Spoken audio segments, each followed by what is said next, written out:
The Liberian government, led by His Excellency Dr. George Manneh Weah, participated in the 7th edition of the Tokyo Africa Conference for International Development, TICAD, held in the Japanese city of Yokohama from August 28 to 30, 2019, with the aspiration of securing meaningful grants that will help take Liberians out of poverty and attracting investors that will also impact the lives of the ordinary and improve the economy.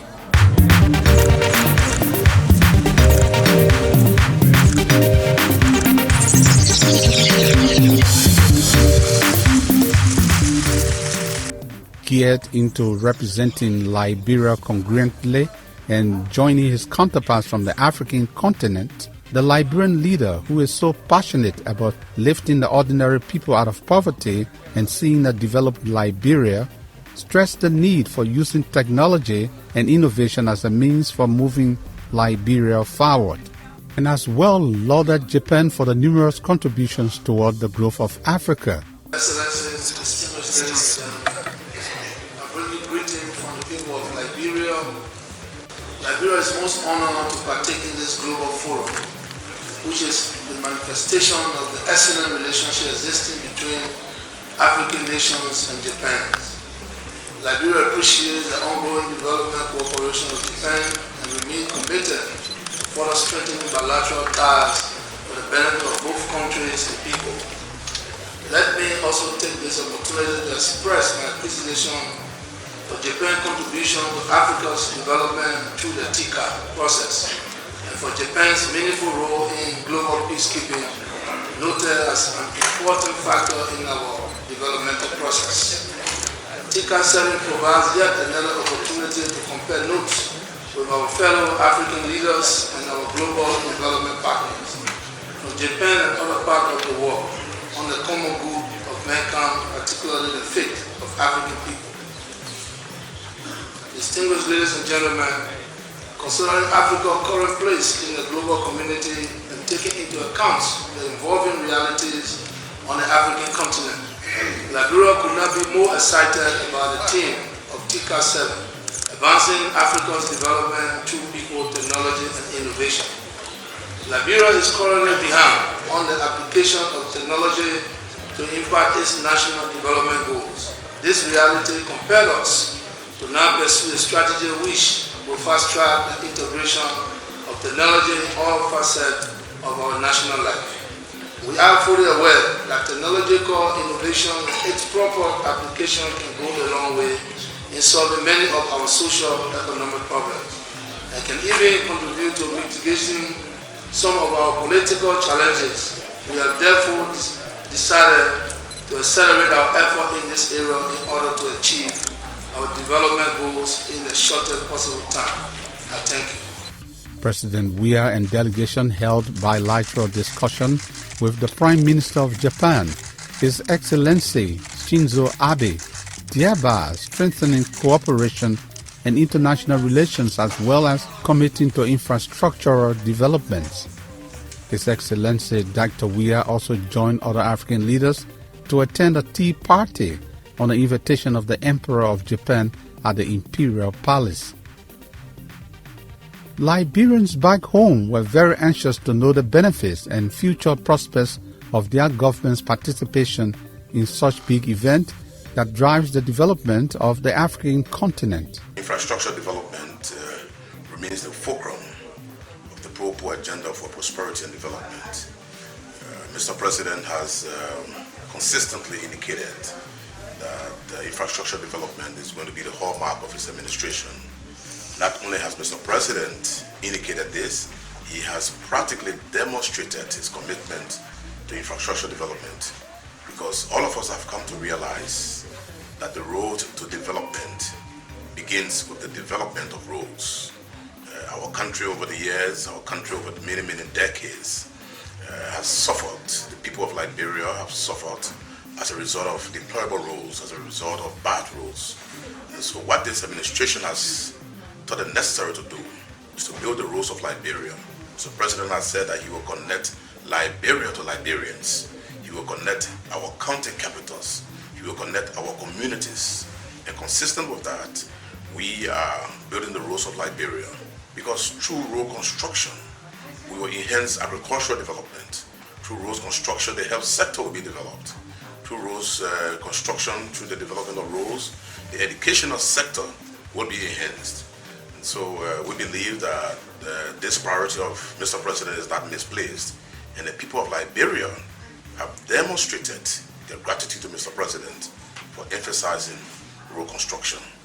With the aim of ensuring that the nation benefits from the goodies offered by this magnanimous gathering, the Liberian delegation participated in several sideline meetings and held discussions to secure grants for the country's priority road projects, among others, as well as attract investments that will provide basic service to the Liberian people and also impact the staggering economy. One of such meetings was held with the Japan International Cooperation Agency, TICAD for short, where Foreign Minister Gbezogan Finlay and Public Works Minister Mabutu Yimpa, among other ministers, provided updates on the Japan Freeway, formerly Somalia Drive Road project, and made a passionate request for the Japanese government and people to fund the road project from Gabriel Tucker Bridge in Vaitown to St. Paul Bridge. The government of Liberia appreciates highly all of what you have done to support the pro-poor agenda of this country. And we look forward to your continuous support for this agenda. As you are aware, this agenda is intended and designed to raise the standard of living of the Liberian people. And so we appreciate all help. Beyond the work that has been done now, one of the key priorities of Mr. President, which he has brought to this meeting, TICAD, is the reconstruction of a 9-kilometer road. 9-kilometer road? Yes, the 9-kilometer road. That's a major thoroughfare in Monrovia. The current Japan Freeway intersects this road we are talking about. It intersects it, but it is in a very, very, very deplorable state. So because of the current condition of that road, which is about 9 kilometers, using the Japan Freeway, as soon as you leave the freeway, you enter this road. And it makes it so difficult to use that route to travel. So this is one of the key priorities that we have brought forth. For his part, the Senior Executive Vice President of TICAD, Koshikawa Kazuhiko, received a proposal from the government of Liberia for revision to communicate with the government further.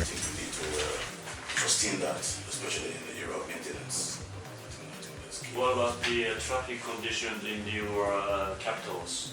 But that's why this road that he's talking about. Oh, that is okay. That's one of the problems with this road, because it's so bad. It's a commercial road that needs to be port from the Japanese freeway. You enter into this road, which is called the UN Drive. Island. And that's the road right here. The Japanese government and people have approved the grant for the construction of the Douala market, which will significantly help decongest the traffic on the Bushore Island. The Douala market already been approved by the Japanese since we came, so we are just going back now to see how we can get the ball rolling. And then the essence of the Douala market is because of we try to decongest the traffic in the Douala area. And then if you listen to the president doing his interaction with the Prime Minister of Japan, he's also trying to source funding for the road between the Gabriel Tucker Bridge and that of Hotel Africa. So he's going to give us some kind of easy access between the Douala belt there. So that funding has already been secured, so we are happy at least we are going back with something to our life. Invigorated from the JICA meeting, the team headed to another meeting on the sidelines of TICAD. This time it was with Mitsubishi and one of their subsidiaries, B-Box. B-Box made a presentation on their request to invest in the energy sector. They proposed establishing a solar energy company that uses technology and provide electricity for semi-urban and rural communities for a minimum fee of $6 per month. We have a range of systems, small systems for rural households, which allow for electricity access. So from starting point of around $6 a month, people pay using mobile money. When they pay, the system turns on. When they don't pay, the system turns off. Each system has remote monitoring and remote control inside it. So we actually can see live what is going on from current voltage. And actually we'll give you a live example of that too in Rwanda, where we actually power close to 10% of all population in the country. The Liberian team quizzed B-Box and Mitsubishi on the prospect and how will this affect the livelihood of the ordinary people. What is left for you to enter Liberia? What is outstanding? What do we need to do to hasten your entry to Liberia? So I think what Liberia has done is quite a lot in terms of setting up a rural electrification agency. Mr. Potter has been trying to coordinate a lot of activity. I think it's just some sort of regulatory understanding from our side. It's a piece that's left. There is some subsidy support that's coming into Liberia to subsidize rural customers. How would that work? Exactly what's the mechanism, what's the requirement, etc. Ideally what we do in places like Togo or in Rwanda, where we can become quite large part of the electrification base rather quickly, like we can reach around 10% penetration of households probably within 2 years' time in Liberia, is to actually be able to have a public-private partnership, because we want to work in combination with you. We don't want to provide electricity to an area where the government is planning to, for example, extend a grid to, right? We don't want to be in competition, we want to be in collaboration, right? So that sort of coordination, so having some sort of a public-private partnership model to be able to coordinate such conversations, such activity, both from donor support all the way to where should we go next. And one thing that we find very tricky, actually, one of the biggest challenge that we have is communication to population. The delegation also held meetings aimed at fostering the agriculture and fisheries sectors. So I did go to all of it. Food security, discuss what we need to do as a country to develop agriculture. You know, agriculture has been pinpointed by the president as one of the major areas for our long-term growth. So we went into what had to be done with food security. There we were privileged to hear what Japan and the rest of the world is prepared to do to assist African countries. And so in one of the presentations, agriculture was underscored, and at least we got some commitment with respect to what will be done in the area of agriculture. Now we are going back. The president, as you know, a few months ago had a working visit at the Ministry of Agriculture. So what we've been able to get from here now propels that imperative. Major inroads have been made in the fishery industry, with the commitment to be signed in October to provide motorized engines for semi-industrial fishing boats for fishing communities. We have a new development coming up where they will be giving Liberia a couple of motorized Yamaha engines. And that is in an effort to empower our local fishermen. As you've seen, a lot of crew canoes along the beaches, and we cannot harvest a lot. The productivity, fish productivity in Liberia is low, and that's why we are importing a lot. We import almost 80 to 90%. So our new strategy is to develop our semi-industrial fisheries by thereby empowering our local fishermen. Okay, so these motorized engines, they will be given to the local fishing communities, and we're getting a couple of them, okay, a huge number of them, to evenly distribute it across all the fishing communities, so that is in line with the Propo agenda to empower our local fishermen with these high-duty motorized engines, Yamaha to be specific. And that signing ceremony is going to take place on the 7th of October 2019. And I mean, it means a lot for the fishing sector because it will make fish available on the local market. More in high value, fresh fish will be available on the local market, and our local fishermen will be able to have monies for themselves to sustain their livelihood. So and then we also going to reduce our importation. Okay, it will reduce our importation and create an environment for export. We'll be able to export. Madam Glasgow also met with Nigerian President Muhammadu Buhari, seeking technical support to improve fish farming in Liberia. We had a discussion on fish farming, cooperation in fish farming. As you know that fish farming in the aquaculture sector presents huge, enormous potential. Also in creating jobs. People can do their own fish farming and harvest it, and then supply on the market. So they have very strong experience and very strong performance in catfish farming and tilapia fish farming.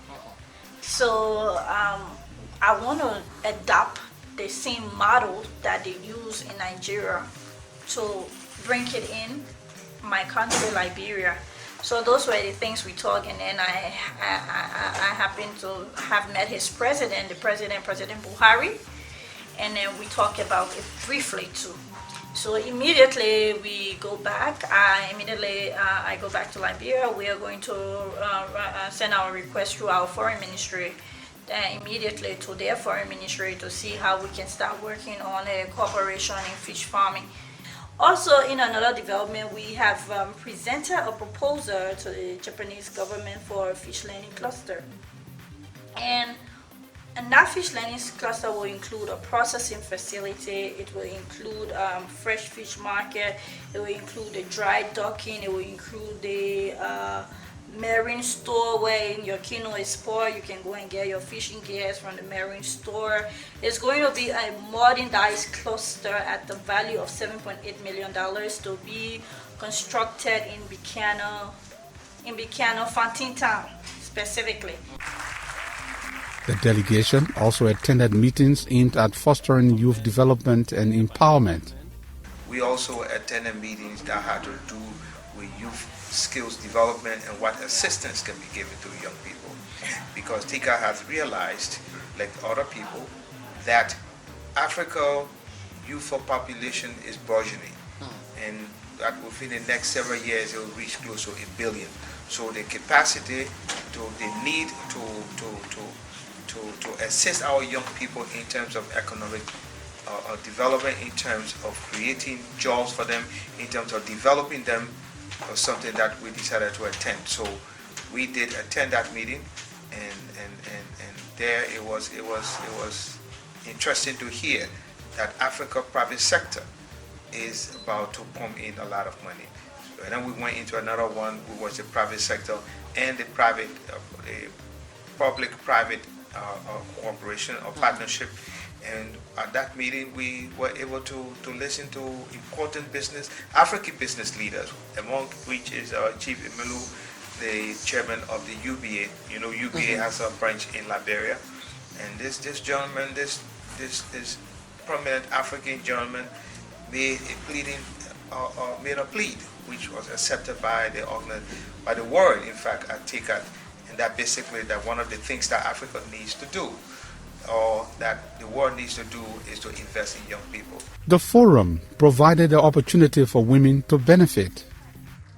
Well, the message is what the president would take back home, that the attendance here is very productive, is a worldwide investment. By coming here, I think we made an inroad to attend this important conference. Certain commitments have been made, very tangible commitments have been made. Again, for the purpose of structure, the president would disclose that. But I can tell you, going home as the Minister of Commerce and Industry, we have been able to put our hand on this particular major project we've been talking about. We know what to be done. We're toying with an idea to create a fund for women. Again, I don't want to go into details. This meeting placed us in a position where we were in touch with people who could make that happen. And specific commitments were made far beyond our expectation.